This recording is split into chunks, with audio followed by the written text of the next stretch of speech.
In this video, we will be trapping 100% of the enemy troops inside of Catalonia, while they can only watch in despair as we liberate and then siege down 100% of the Ottoman Empire, whilst not even fully maintaining our troops, looting, nice and profitable, resulting in a 100% peace deal, which is going to be an innovated peace deal when compared to peace deals of the past, due to the fact that you have one additional province in the Thracian region. Estates. What we're going to want to do for estates, guys, I like to take the admin and mill point. You can spend 20 crown land in any fashion that you like, that's my preference, but I do sell when we're at 10 to get the maximum amount of money. We're going to seize back up to 5. Now keep in mind, of course, Byzantium is an empire, meaning they're over kingdom government rank, which helps them with monthly autonomy, and we're fairly small. You will get a little bit of crown land back when you expand. That's my preference. Now I like to take the patriarchal authority, oversight for equilibrium. We're going to be taking expansion and zealotry, which is basically 5 morale when we go to war, and equilibrium also as soon as we go to war. But the major thing you're going to want to take is the reputation here, which helps you with diplomacy. And then from the nobles, I take right of council supremacy, but the major thing you're going to want is actually going to be the general, guys. And just like that with the burghers, we're also going to want the admiral, and we're going to be taking prestige, as prestige gives you naval morale, free enterprise, and then the admiral. So you can deviate a little bit, guys, but you're really going to want that reputation and then your general and admiral from the estates.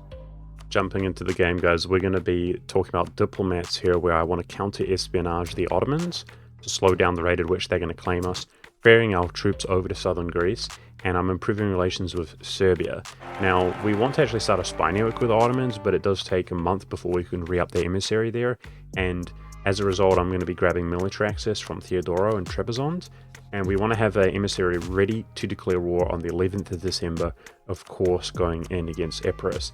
As far as rivals is concerned, I would stay away from rivaling Genoa if possible, because they have the tendency to ally nations like France and Austria, and you'll get a massive penalty to allying those nations yourself. But apart from that, I would drop the rivals that I can on the 11th of December when we're ready to declare war. Another thing to address is, does Epirus ally people this patch? I have seen him do it, although it's incredibly rare, thankfully, because the way that the mission trees are designed now is pretty much everything's bottlenecked behind attacking Epirus. So it's very likely to get in there scot-free, and yeah, pretty easy, as we have the numbers and our fleet alone is comparable, let alone the Athenian additional fleet. So I like to focus my military, guys, which allows us to progress down our mission trees if possible. I'm not going to pass that mission until I have 200 relations to Serbia, but regardless, I like to focus my mill, and so don't be hesitant to naval barrage the province of Archer if it's going slow, or honestly, if you don't have any siege pips in your general. In my case, we have a great general for siege pip, so I'm not too worried about Archer going slow, but we don't want it to be a slow siege, due to the fact that the Ottomans could just simply attack us before we even peace out. And otherwise, the main task that we have here is re-rolling advisors to get that naval morale if you didn't start with it. We're looking for the naval reformist advisor, giving you morale of navies throughout the course of this war. And otherwise, we're trying to actually capture ships from Epirus. Now, I have done this exact strategy where I did not capture a single ship, and I was still able to ultimately defeat the Ottomans at sea.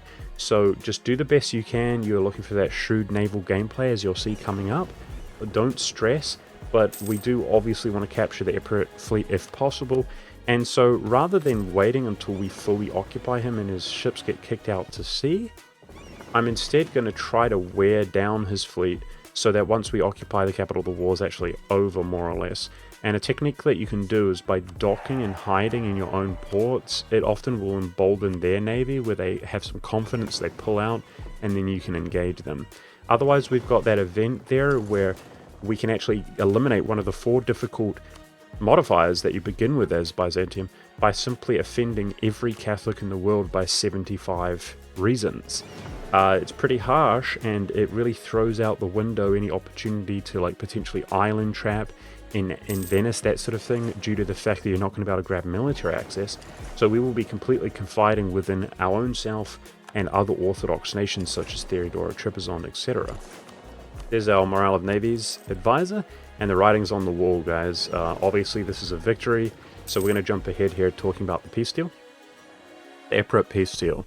There are two primary things that we want to achieve here, guys, when considering this dynamic in this peace deal. We want a scourged subject to be in possession of the province of Archer, so that it cannot be occupied throughout the course of a war, and therefore the Ottomans do not control both sides of the strait.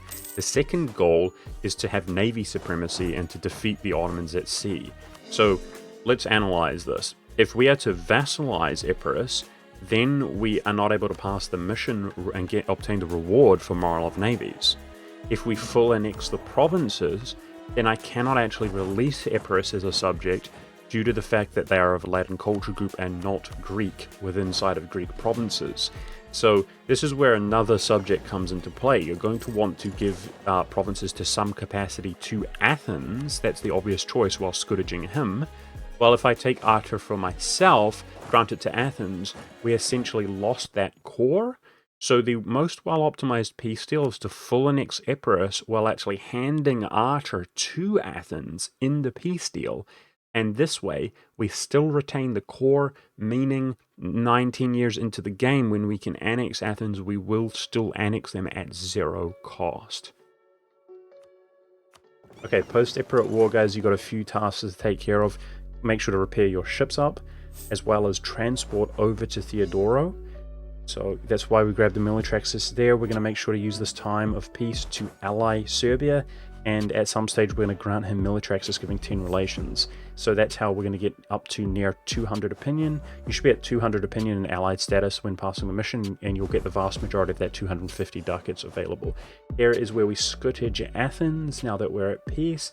The reason that I waited a little bit, I didn't do it immediately, I did it when I was nearer ready to go, is because the AI, it can claim an Athenian province as opposed to Constantinople. So having landed on Theodoro, we've make sure to maintain your fort. You can turn your fort off throughout the course of Epirus to skimp on that dime, but it must be on now. We're looking for the opportunity to catch Ottoman naval units out of position. So it's going to be as light ships, guys. Any naval battle like this is going to give you a small amount of naval tradition as well as prestige, both of which increase your naval morale and a chance to capture a ship. Any ship whatsoever can swing the tide and make a difference. So you want to capture or start the battle or fighting and engaging these light ships. And believe it or not, guys, we're going in with our scourged Athens, of course, not participating in the war. This is the strategy. You can see that I'm exiled in Theodoro, bringing my troops over towards Bulgaria, and guaranteed that those are essentially immune, aren't they? They can't be caught anywhere due to the fact we're exiled. So I'm opting to send a transport over towards the straits over in Kefalonia, and I would just say that if you haven't gotten good luck in any way, your admiral's bad, you haven't captured a single ship, you're better off keeping that ship with the rest of your others due to the fact that you can liberate Kefalonia, guys. We can liberate Kefalonia from enemy control, assuming it was occupied, by simply recruiting in Athens. They can't stop us from recruiting, heading out there and liberating it, okay, depending on the position of the enemies. So it's not a complete 1444 reset if Kefalonia does get occupied, but it is a 1444 reset if we lose at sea, okay? So in my case, we've got a decent amount of modifiers. I've captured ships, and this actually goes really, really well. So in fact, it's kind of weirdly well. I hammered out the strategy a lot, and I had a lot of success doing this, but I so decisively defeated the Ottomans at sea here, it's kind of weird, okay? I applied the defensive edict to Constantinople, which I recommend you do.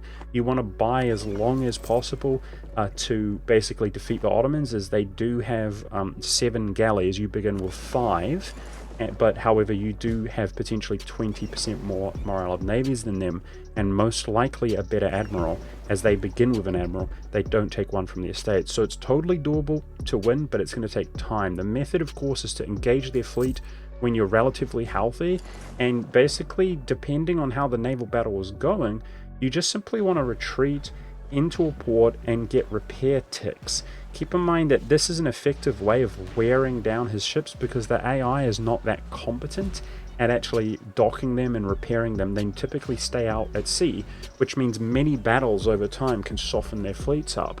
However, the disadvantage is he will be winning the morale war, so to speak. They will have higher morale. You will have less morale when losing. So it's best to stay in port for 2 or 3 months to recover your morale. And in terms of repairing, it's best to stay inside of Athens if you can. And the reason why is because Athens is Scottish, so it can't be blockaded, okay? So traditionally, ships repair 10% per month.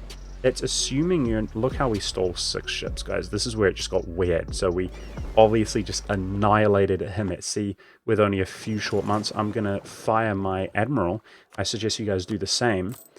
And I was just going to say, guys, that if you're being blockaded, you repair half as fast at 5 per month, but they cannot blockade Athens because he's not participating in the war.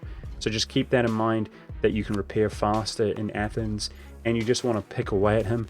In some cases, guys, it took 12, 13 months of trying to wear him down. In this case, we dispatched them really quickly. Stay vigilant and do your best at sea. So the next phase, believe it or not, is actually to fall. We want our provinces to be occupied while protecting Catalonia, and that includes Constantinople itself.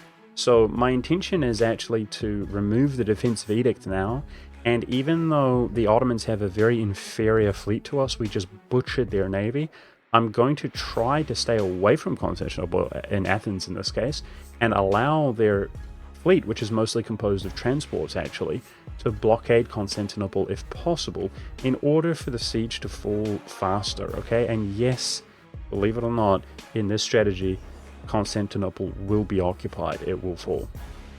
Alright, and in a moment, Constantinople will inevitably fall, and the next stage is going to be the Strait game. So you can see we open up the straits here in the Ionian Sea by docking our ship in Catalonia, and as soon as we do that, it is the only place for the enemy to go. We're at negative 99 war score. I know it's a scary place to be, and yes, if the AI reaches 100%, they will full annex you against your will. Okay, now that Constantinople has fallen, we're back to really wanting to be merciless at sea, no letting him be out at sea, blockading us. I'm catching his fleet there, as you can see, and we have incoming. This is where it gets a little bit awkward for me in my case. Out of the blue, from my testing, this actually didn't happen, but no worries, it just delays me and stalls us. We're going to go ahead and deal with these 2 ships here really quickly. What I would have done, assuming those weren't there, as we move all of our fleet down towards this direction, we're going to go ahead and pass that mission, giving us 250 ducats, which we desperately need, guys. What I would do is I'd station some civilian ships, like light ships or transports, around Albania, and the reason why is to provide vision. So I'm attempting to do that now. We want to be able to see those provinces as we wrangle the enemy here, and that's what the word that I use to describe, wrangling them together and trying to trap them all in Catalonia. Now, what's important is you must understand that they have nowhere else to go. You have no troops, right, apart from exiled troops. I just hired the Free Company in Catalonia, and we're going to apply our general there as well. Now, the reason I did this is to actually bait them, okay? So I don't want them to be satisfied with sending 15 regiments when they could be sending 45 regiments. And they do have to deal with the strait crossing, so you can also use the Free Company to scorch your own province, which slows down the approach. That's also important because we want them all to be coming in around the same day so we can trap them all. And that's the hardest piece of the puzzle, guys, because if they come in there and they clear it out and there's another stack who is not moving in, he will stop his movement as it's overkill. So this requires patience. The hardest and most important thing here is to have them all come in within a maximum of 5 days of one another. So if they are coming in within 1 or 2 days, 3 days, 4 days, that's great. 5 days max. So this is exactly what I'm doing right now. I have scorched Catalonia, and you can see that this stack to the right side is 4 days behind. And I'm thinking, okay, This looks pretty good, but as it turns out, you want to be vigilant, okay? It's 4 days behind one of the slower stacks. So I know this is a little bit tedious, but I'm trying to show you guys, you know, to give you a realistic insight into how this looks. I spent about 60 seconds here analyzing this stack, that there is 6 days difference from the AQ troops who arrive on the 17th and the Ottoman troops that arrive on the 23rd. Unfortunately, that is 1 day too slow, guys, so I cannot emphasize enough, it has to be 5 days maximum. So back to going in and out of the province, slipping in and out, resetting them, and I actually have a good feeling, I know I've got them now, guys, because 30k just went up north. So all we need is for that 30k, there it is, to come in a similar fashion. They're 3 days apart, which is on the money. And we just want to reset the AQ troops 1 day before they arrive, which is on the 25th, aka right now, after we deal with this nasty event. 3 more days. And boom. The first unit comes in on the 4th, and the last comes in on the 8th. That is the island trap. Now, the last crucial part of the puzzle is to bring our exiled troops into our own territory up in Thrace and begin liberating the occupations. However, we must make sure that the enemies are locked in, and I mean all of them, okay? So if you move into Thrace, some of these troops will immediately turn around if they're not locked in. You're better off being slow than rushing it and making this mistake. As you can see, they are all caught. Now, some people might wonder, he's going to siege down Catalonia before you liberate Bulgaria, and 100% you, monk, and you would be absolutely right. But notice that now they are panicking. All of a sudden they have registered these troops and they know that they are a liability. So he's going to attempt to attack us. This is very cheesy, I admit, guys. Notice the garrison is below 50% in Constantinople still. That's very nice because you do have a 1 status advantage if they are below 50%, meaning we can liberate it more quickly. So don't just sit on the northern province when you could also have a regiment on Constantinople preventing the garrison. And this is exactly the approach you're going to want to take, guys. Zip in and out of the Ionian Sea, okay, which is going to reset them. And what you're hoping for is that basically they're wasting their time and not being productive. As you can see, this is crucial that you keep messing with them like this. Let them spend a few days walking and interrupt them, because again, they will 100% you and kill you, okay, if they occupy the province. Now, our Bulgarian province in northern Thrace, it actually has salt as the resource, which gives it fort defense, as well as the Ottoman Lucky Nation and so on. So it takes about 35 days, whereas they siege in about 25 days. But lo and behold, it takes them 25 days to siege this province, and it's going to take us 18 or so to liberate our occupation, meaning that now we will do the trade, and we're still going to be at 99%. And if you can't tell, what we have essentially done, assuming we can maintain the status quo with our fleet, is we have basically traded war exhaustion for a victory with the Ottomans. And, you know, it's a good trade. It's worth it. I'm happy to do it. So the Ottomans may recruit ships throughout the course of the war, and they may even end up having superior navy than you have, completing a bunch of galleys and heavies. But you have a major advantage, of course, guys, which is that their ships are distributed among the ports of their nation as opposed to consolidated together.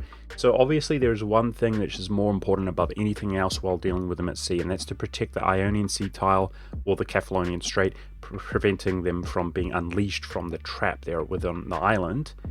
And there are little cheeky ways that the Ottomans can mess with you, even if they have inferior fleets, like taking a naval battle and then going for that at the same time. And even though you're winning your major naval battle, they are able to defeat the ship there in the Ionian Sea. So these are the things we want to watch out for. What I'm doing is I'm observing this stack, which is the main bulk of his navy, and keep in mind that they are mostly composed of civilian-esque ships. So I want to have enough fleet here to actually defeat that if they pop out. And then also I'm considering, I just want him to prevent him in the Aegean Sea here from accumulating his ships together. And then lastly, I'm looking at these ships over here, which are actually, for example, a heavy, a dedicated heavy. So you want to pay attention as to what ship is in each port. And I'm simply going to have, all it takes is about 1 galley and 2 light ships with our modifiers will actually defeat that heavy. So I'm going to use my newly recruited troop to kick it out to sea with an occupation, and then it's most likely going to retreat to a nearby port where we then occupy that port and kick it back out to sea. One by one, we're going to be whack-a-moling this fleet to maintain our naval dominance. And believe it or not, guys, it's just that simple. The rest is history. So you're just going to use your 13 regiments to go around slowly but surely occupying the entire Ottoman Empire. Make sure to turn your maintenance down somewhat. I would go for 50% maintain them, is that you will not actually be engaging in combat.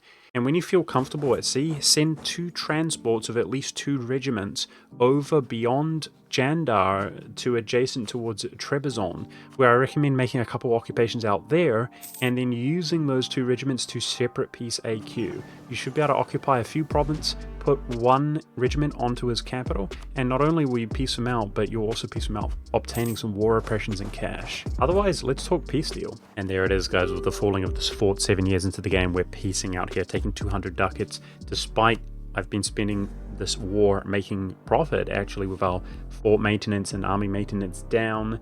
We have over 400 ducats upon piecing out, and these are the exact provinces which I recommend taking, guys. Now keep in mind, I got really lucky. We got that event which created a core within one of the Bulgarian occupations. Hilariously good. Means my game's going really well, but you can still take these provinces and perhaps just a little bit less cash. The reason I'm going to take these exactly, notice how we're encircling a province within inside of Bulgaria. This is made possible due to the additional province which has been granted to you in this patch as the nation of Byzantium, because the final piece, guys, one of the next phases of this game is going to be the Bulgarian defection. Just some extra footage here. As you can see, you basically spawn Bulgarian rebels inevitably, right? You can provoke them at 50%, and upon occupying this one province, there is gone are the days where the Ottomans may be able to liberate this and their RNG. If the Bulgarians occupy this province, then 5 years to a T, as you can see, Bulgaria will spawn in. This is a great way to take the entire Balkan side with only 1 victory over the Ottomans, and of course diminish their strength as well. And that's pretty much it for this video, guys. I did want to show you that in my specific game, I obtained a core here on this province, which means I didn't have to pay the Diplo points to take this and obviously admin to core it up. They buffed your heir as Byzantium, but the thing is he's quite old and he can be overshadowed by your ruler. In my case, my ruler has already passed away. We've obtained a free stability event, and you can see that I have above average heir waiting for me, but more importantly, look at this amazing queen regent, guys. So fairly soon this character should die, and you have the ability to continue queen regency with this borderline S tier queen. Really intriguing stuff. Overall, we're having a really good game, and so I did want to give you guys the option. I wanted to make it available for you guys. I have uploaded the save file to my Discord, so this is for people who are really down bad or really just want to experience the new mission trees and so on, and you're not even interested in legitimately defeating the Ottomans yourself. I want to make that available to you, so you have the option there to download that and enjoy this specific game, which is off to a great start. Otherwise, I hope that this benefited you, that you learned something. Thank you very much for watching, and I'll see you in another video.